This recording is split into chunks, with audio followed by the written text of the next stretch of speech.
Nakakatotoo. So sa 2026, gusto ko na mas maintindihan ko ay masunahin ko yung sarili ko nang hindi ko iniintindi kung anong sasabihin sa akin ng ibang tao kapag inuna ko naman yung sarili.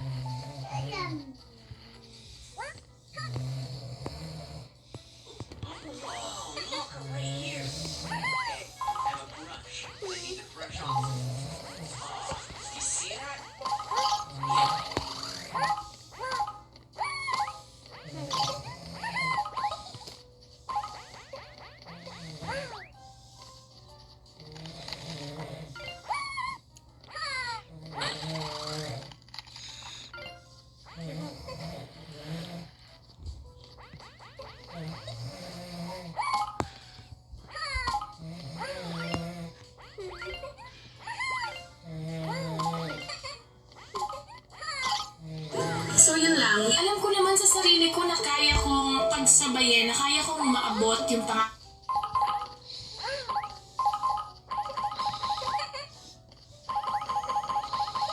ko. Pero in-overcomplicate ko siya, kuya, na parang sa isip ko, hindi, dapat isa lang.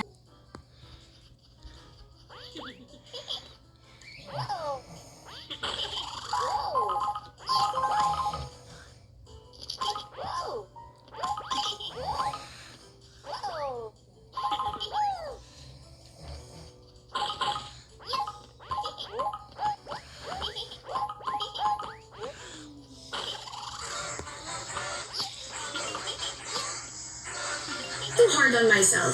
Palagi kong sinisisi yung sarili ko sa lahat ng mga ginagawa ko. And feeling kong tendency ko sa lahat ng bagay na ginagawa ko, nire-regret ko eh. Which is ayoko ng ganun. Kasi nga sa lahat ng mga mistakes na ginagawa ko, sobrang dami din learnings talaga na nakuha ko. Which is, I think, it's more valuable talaga. So sa 2026 is, ang gusto ko naman is mapatawad ko na yung mga tao na talagang nag-iwan ng sugat sa aking puso. Kasi I'd be lying if I say wala akong grudge sa kahit kanino. Meron. Hindi pa siya nag-heal. So, I really wanna let myself heal at the same time. Kuya, para sa lahat. Housemates, salamat sa inyong pagbabahagi. Naway lahat ng gusto niyong maiwan sa taong 2025 ay hindi niyo na ito matitbit at maging pabigat pa sa susunod na taon.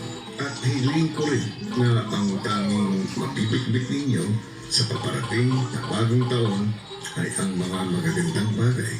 Ito na rin ang inyong mga pangarap, hindi lamang para sa sarili, kundi para rin sa mga taong nasa paligid ninyo at sumusuporta.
Sa inyo.